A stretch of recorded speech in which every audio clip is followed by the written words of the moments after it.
Well, we first of all, what a fantastic film. And we have Judith Helfand, the filmmaker here. Such an honor. We feel like we know you and your whole family and your childhood home. Yeah, of course, yeah. I made I think a 17-minute epilogue about what happened when my parents sold the house. There's a thumb switch on the top. Oh. Click that up. It will be. Yeah. I wish the house is still there. I haven't gone back in years, so I don't know if they painted it or not. Anyway, but that became the whole, selling it became a whole thing. A whole It's really funny, tragic. It's funny, tragic. You want to tell us the name? It's called Ekvelt, E-K-V-E-L-T, which is Yiddish for at the end of the world. And my parents sold the house. Basically, they looked at me one day and they said, "Okay, it's time to give it back to us. Like we lent it to you for your movie, and now we have to move."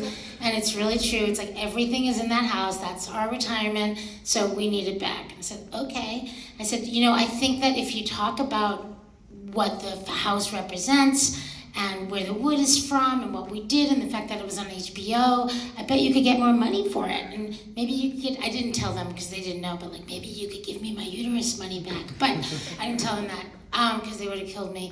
And my mother said, over my dead body, I'm not gonna tell anyone like to get close that it's wood, then they'll think they have to paint it. No, I'm not gonna tell them a word about that. Anyway, so she didn't, but she should have. Anyway, in the end, I hate to tell you, but where do you think they moved to? No, New Orleans? No. Well, they wanted to find something that was like big enough, and my mother grew up in Brooklyn and I'd never lived in a new place that was just like hers for the first time.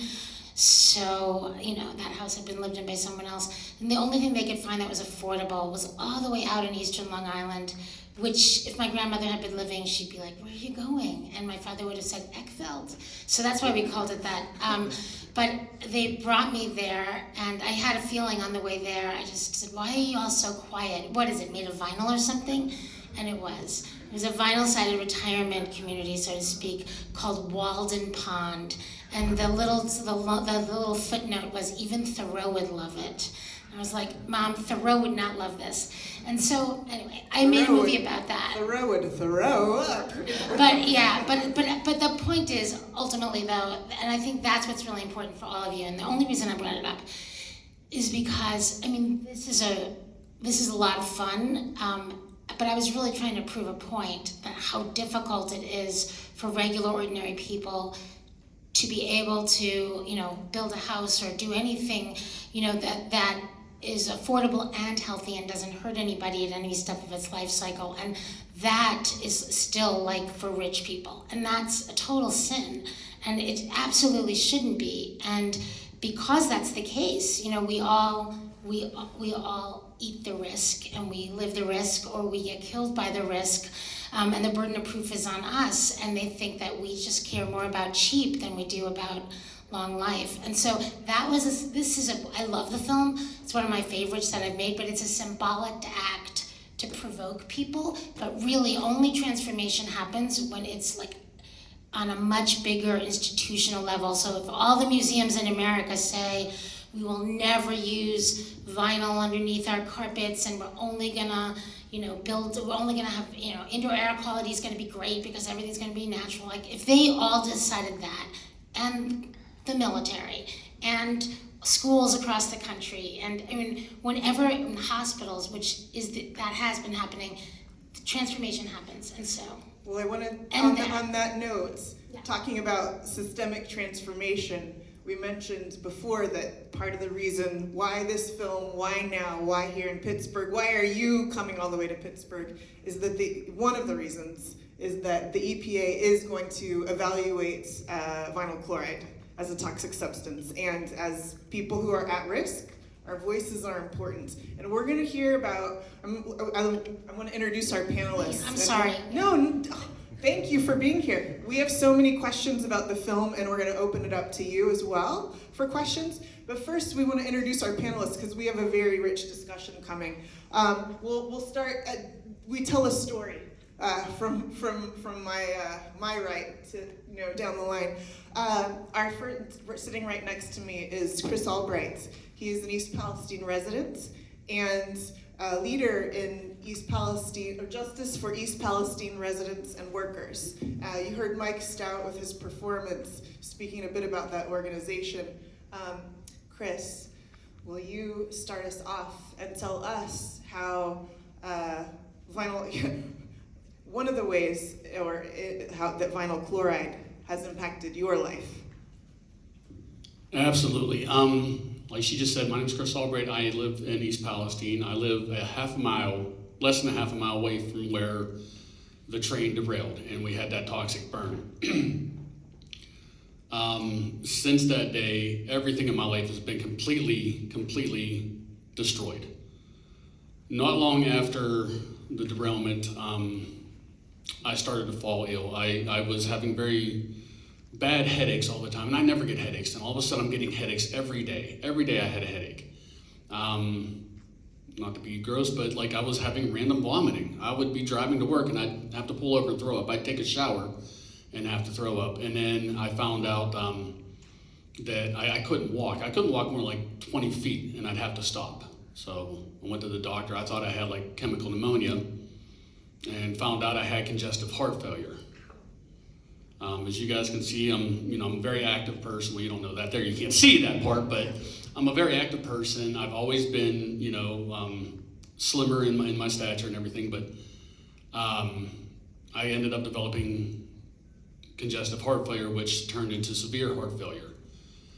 My heart was pumping at 16%, which really scared the hell out of me. I have kids. I have my little daughter. She was 7 at the time. And to think I wasn't going to be around for her because of this, it destroyed me. And then one of my other daughters, every time, she would step foot in the house, her nose would bleed.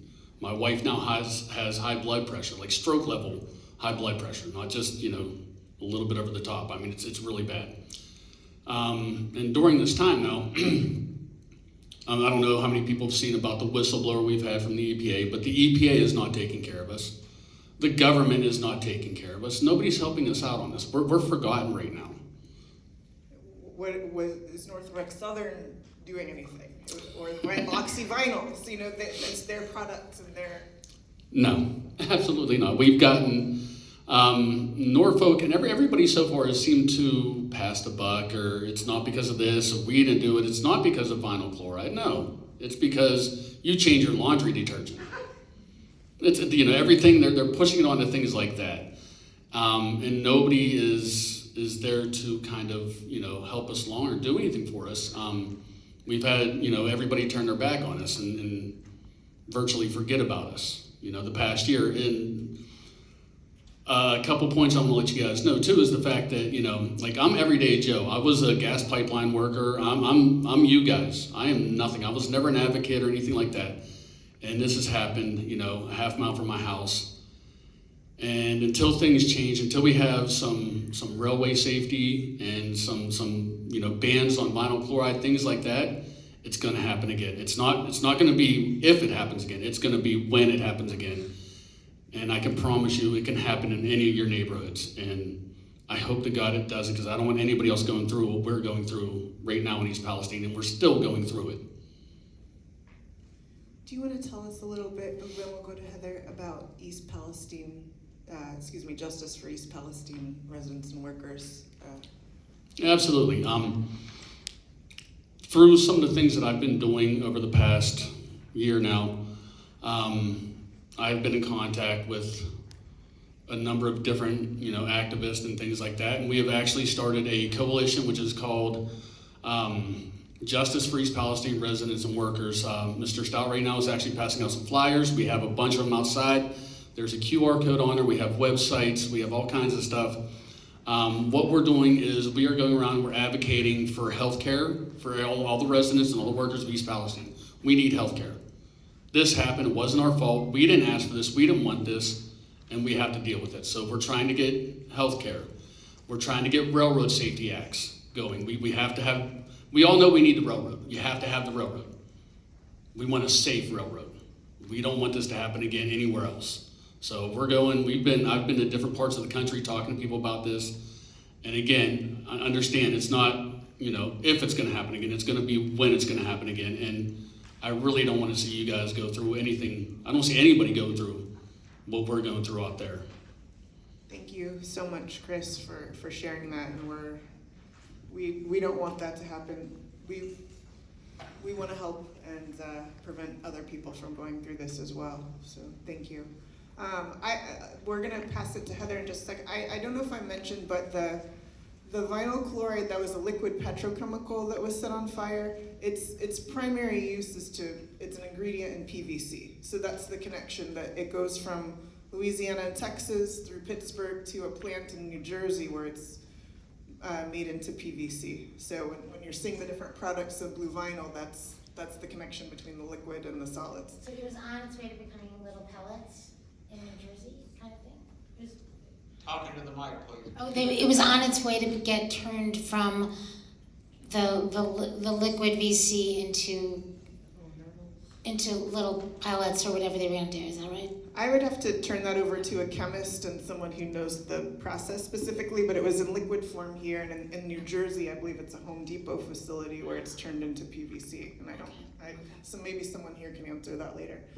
Next, I would like to introduce Heather Hulton VanTassel, who's Executive Director of Three Rivers Waterkeeper. And Heather, why don't you tell us what our rivers have to do with railroads and these Palestine derailments and the Harmer derailment, which is right across the Allegheny River.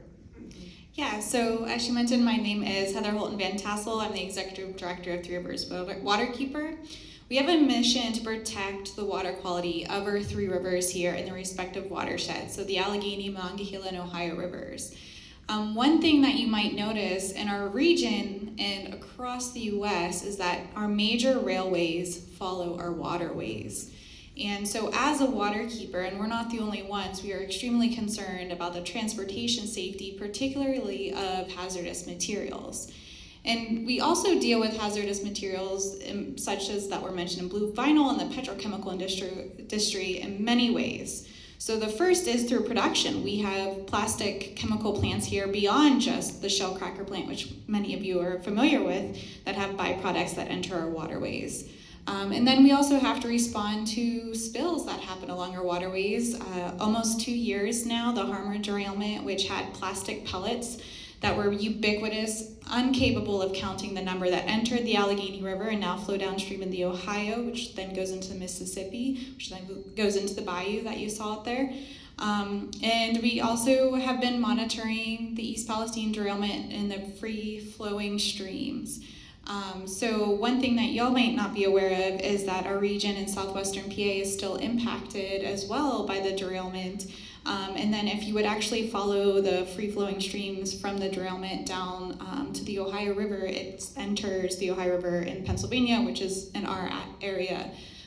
So there's so many ways that our waterways can be impacted through the transportation of dangerous materials. And we really do need to have safety, and we have to really think about why we're moving these hazardous materials across the country to faraway lands to increase the exposure.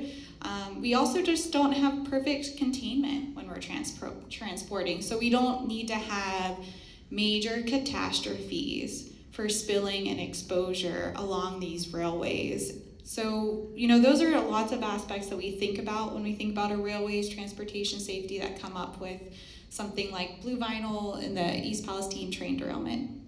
Thank you, Heather. What did you observe in the streams and creeks in East Palestine? Yeah, so there's a few things that we observed, and by we, I mean our team. So we have our environmental scientist, Koa, who's in the audience out there, as well as our waterkeeper who have been out there as well. The first and foremost is when we first went out there, there was smell. Like, that's the first thing you notice. And headaches from our staff that were out there. I had headaches just from being out there for a few hours when I was there. You can see the sheen on the waterways. When you walk through the waterways, you kick up additional sheen. Not all petrochemicals float. Some are a little more dense than water, and they settle in the sediment. Vinyl chloride was not the only contaminant leaked in that derailment. While it was the one that caused the huge plume and entered our airways, there was a lot of other chemical contaminants in our waterways. We did sample water columns initially at first, and it did find some things, but nothing that was extremely alarming. When we changed our ways of monitoring the waterways, that's when we really started seeing really high contamination, and we took samples of the sediment. And so once we had enough time since derailment for the sediment to capture and accumulate contamination from the derailment, that's when we really started seeing that contamination. And so we have been working with local community members to get additional samples throughout the community. But we do see a series or a suite of multiple types of contamination in the double digits that are really concerning and surpass ecological screening levels. Wow. And can you talk about the relationship of that to drinking water for our Pittsburgh population? Yeah, so our three rivers are the headwaters of the Ohio River Basin. That area supplies 5 million people with drinking water.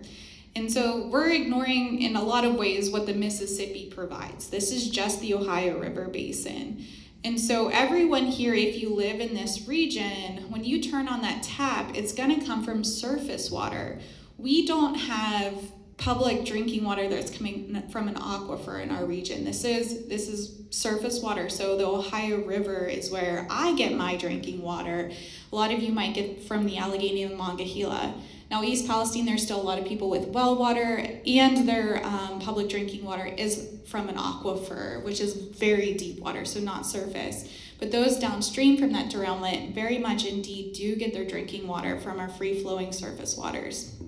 And how close was the Harmer derailment to Pittsburgh's drinking water? It was, you could see one from the other. So the intake for PWSA is just downstream. So the water flows downstream from the derailment in Harmer. And if you were at the Harmer site on the Allegheny River looking at the derailment, you can pretty much see the intake there. So they're extremely close in proximity. And we did do some work with PWSA to get some data too that they were taking in their intake as well, which we have some missing data, so we can't say for sure what that intake looked like immediately after the derailment. Thank you so much for your work, Three Rivers Waterkeeper. We appreciate that. And now I'd like to introduce Leslie Clague. Do you mind passing? Oh, you have one, okay. If you flip it up, it'll unmute it. Excellent. Woo! I can hear you loud and clear. Leslie Clague is with Polish Hill Environmental Justice. She's an artist, and she knows a tremendous amount about railroads in Pittsburgh. Leslie, will you share, Chris said it's not an if, or it's a when. Can you shed some light on that with regard to the Pittsburgh, Allegheny County community? Yeah. So I'm curious, where does everyone live? Does everyone live in Pittsburgh? If you're in Allegheny County, raise your Pittsburgh, hands. Allegheny County, yeah. If this you're big from area. a surrounding county, raise your Nearby. hands. Which county are you from? Beaver. Any other counties? Westmoreland. All right, Westmoreland. Hi. Any others? Okay, all right. So basically, I'm going to go on. Pretty much everyone in this room is in the impact zone for rail impacts, and that's not just derailment. That's the noise we hear and the fact that your house shakes a little, and the pollution and all these other issues. So The impact zone is how far from a railway? usually they just do a mile because that's easy to find data, but that's where a lot of the impacts end up happening. If we show the slideshow again, there's a map. It's not labeled, but you'll show. It's from Leslie. It's impact zone. It's actually the map that Saul Saul. made. We have some extra experts here. So Yeah, lucky. we are. our group in Polish Hill we started to get together because we were concerned because Norfolk Southern in a couple of years is going to more than double the train traffic coming through Pittsburgh. And they're adding double stack trains. And if you know where the East Busway is, that Norfolk Southern line just follows the East Busway through Pittsburgh. Comes across from the north side when it comes from west, from Ohio, comes across the north side, across the Fort Wayne Bridge, which is by the convention center, and then along the Strip District, and follows the East Busway. So everyone who lives near the East Busway is in the blast zone or the impact zone if there's a derailment.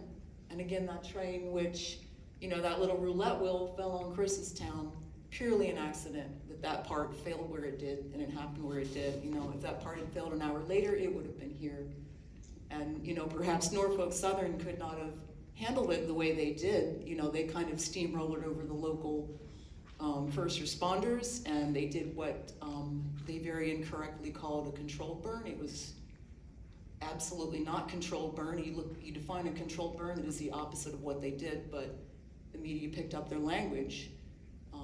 So, we know that the railroad's not going to do anything at all, and maybe they couldn't have gotten away with that in Pittsburgh where they could in a smaller town, I don't know. But we're in exactly the same situation. It's just an accident that it's his town and his home and not mine or yours. And I think that's one thing all of us would like everyone to know. Chris has said it's not if but when, because there are, derailments are common. The amount of hazardous materials are increasing a great deal, and the railroads have very little limit on what they can ship or where. They can put things anywhere. They don't have to avoid cities. They don't have to avoid sensitive areas. They can put this stuff anywhere. And one thing that I've been surprised to learn over the past year of working with impacted residents from East Palestine is that actually it happened in Ohio, right over the border, but actually more people in Pennsylvania. Air knows no boundaries, right? So it hit a lot of Pennsylvanians, including in Beaver County. So these are our neighbors, right? Judith, thank you so much for being here with us. We really appreciate it, and for making such a great film. I'm wondering, what do you think? What do you think? Watching, Blue Vinyl in 2024, are you seeing it with different eyes? When did you realize that East Palestine was a vinyl chloride disaster? People started sending me emails immediately and said, "Oh my God, maybe you have to go there. Maybe this is oh my God, look at this. Can you believe it? It's like vinyl. It's the whole thing. It's like." So I got a lot of those emails, and a lot of the people that I know, I would say the organizers that we were working with, and that was the beauty of making this film. The interesting thing is, the reason I made this film is because I had cancer from a chemical, which it's in there very, very briefly. It's a little backstory. My mom took a drug, an anti-miscarriage drug called DES, which was one of the very first times that they were ever able to synthesize estrogen, outside of the human body. So it was a hormone mimicking chemical, and they were sure that it would be great for anti-miscarriage. They didn't really, they tested it on animals a little bit, very similar to the way that they tested the animals with the vinyl chloride, pretty much exactly. And it was very, very similar. They were able to figure out, this is going to be really problematic because look what's happening to these animals.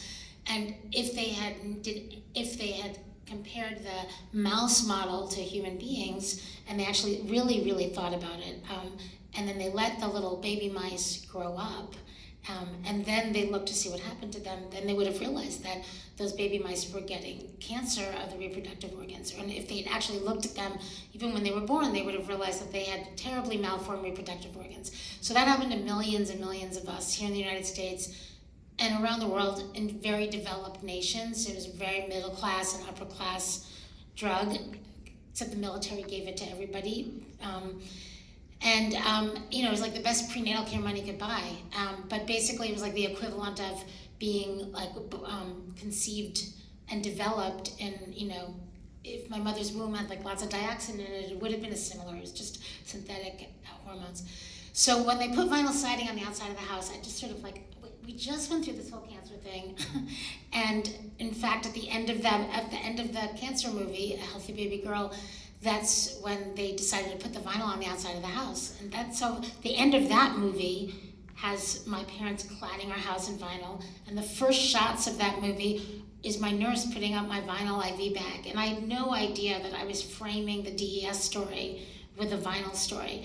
And some folks from Greenpeace happened to see the film, and they called me up on a Friday night and said, we can't believe, like, this is the first time we've ever seen that like dioxin or any of these teratogenic, hormone-mimicking, cancer-causing chemicals that we talk about in parts per million turned into a family story. And it's so hard for us to reframe this as a family story, and you've done it.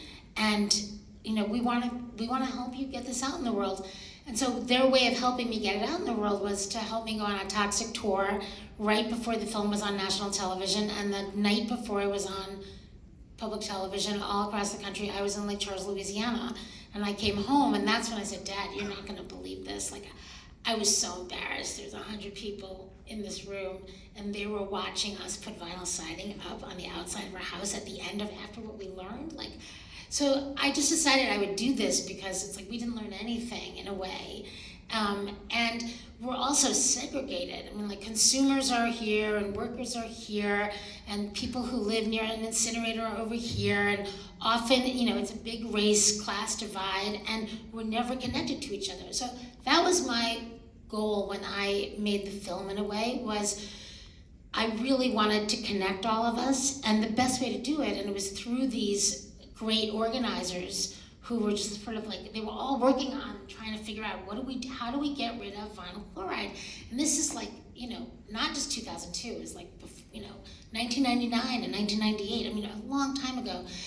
And so they were all talking about the material life cycle of a product, and I never would have thought about that as a dramatic, way of like dealing with the drama in our own film, but we were just a little piece of it. And so our drama is, well, if we take it off the house, what do we do with it? You can't do anything with it, and where's this from? And can you afford to put anything else up, and all of that? So that was like our personal drama.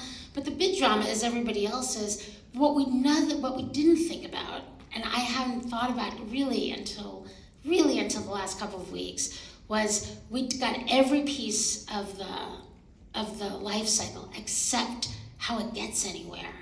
So like, we just didn't think about transportation. And it's so crazy, and it actually connects so many more of us. And I'm sure it's like, it's by dead of night, it's like, it's so unregulated. What happened? Slide it up. I think it just died. Okay, we've got others. Whatever. We've got that. Anyway, We so can improvise. I am amazed that we hadn't thought about that, and that it always, it takes a disaster for us to see something. But then the question is, can we really utilize that disaster? That's why I made that first film, Healthy Baby Girl, and I made a film called Cooked a couple of years ago that's really popular now because it was about a heat wave when a whole bunch of people died in Chicago. But it was like it took a heat wave for us to actually see the long-term impact of structural racism, and why they were the ones who got hurt. So we always learn from we're supposed to learn from these horrible disasters. Unfortunately, I don't think that we do. We're going to learn but from we're going to it. learn from this We're one. gonna- in this Right. room, We're going to learn from we're this gonna one. So learn I'll just end my little piece with the people that I was working with who were like, oh my God, it's great, yes, do the life cycle story, it's perfect. So then we did this great engagement, and it was all about the life cycle. So we had engagement that was focused on consumers like my parents. We had really great engagement that was focused on people who are purchasers, who make the big decisions. So Healthcare Without Harm, which started around the same time that we came out with our movie, they were really focused on Kaiser Permanente in a big, huge hospital. And if they could get them to both not burn anymore, not do medical waste incineration, demand that IV bags and stuff like that not be made out of PVC, that we don't throw that stuff in a red bag, incinerate it, and that the very thing that was like helping us heal our cancer is now gonna harm someone else. Totally ironic and crazy. But also they were like, listen, you built so many hospitals, football fields worth of flooring. If you demand from your manufacturers that you want health grade, hospital grade flooring, they'll do it and it'll change the marketplace. So that sort of happened. Those people are still working on that, as is this group called A Healthy Building Network. They're all still focused on building materials. And the biggest seller of building materials, it was back then and it still is now, is Home Depot. And there's a big campaign now, which is like to pressure Home Depot to stop buying these materials and to turn it around. And essentially, it's the very stuff that was in your rail cars. Toxic-free future? That is with toxic-free future. Okay, so I'll give a plug for Toxic-Free Future. They have a map that we had in the slideshow, which hopefully we'll have time to show again. They were the ones, the rail cars are so enshrouded in mystery by design, you know what's inside of them. Toxic-Free Future figured out, because people didn't know, where was that train in East Palestine, where was it from, where was it going to? Mm-hmm. They figured it out, and that's how, in 2024, that's how we know now that it goes through Pittsburgh. And I didn't know until talking to Leslie this week, we actually don't know which line's in Pittsburgh, but I'm in contact with them, and they're gonna get in touch with the GIS, I think, and let us know. But if let's say Pittsburgh and all of the communities, you really did some thinking. It's like which houses of worship are going to be rebuilding, or like very concrete stuff. We've got Leslie and Saul here who are going to tell us. But Okay. I want to make sure we get time to get to the audience questions.